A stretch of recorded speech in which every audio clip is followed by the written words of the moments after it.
So in theory, making cauliflower crust sounds great. You're going to have this low-carb, keto-friendly crust. You're going to get into the kitchen. You're going to start working with your cauliflower. You're going to chop it up. Then you're going to heat it up. Then you're going to go ahead and strain it. Then you're going to strain it again with a cheesecloth. Then you're going to mash it down. Then you're going to wait a minute. It's not nearly as easy as you thought it was going to be in theory.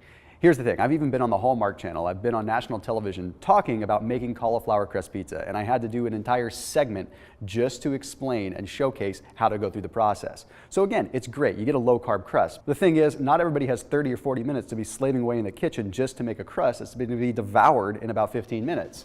So that's exactly why Cali'flour Foods came out with their cauliflower pizza crusts. You see, these things make it super, super easy. You literally pop it in the oven for a few minutes till it's crispy, put your toppings on it, and then put it back in the oven. Now the cool thing is, you don't just have to make pizza. You can make paninis, you can make burritos, you can make grilled cheese sandwiches, anything that you might need a flatbread or a crust for. You can absolutely use this as a replacement. And that's exactly why I stand behind it as one of the low-carb snacks that you always need to have on hand, whether you are keto or you're just looking for a healthy option.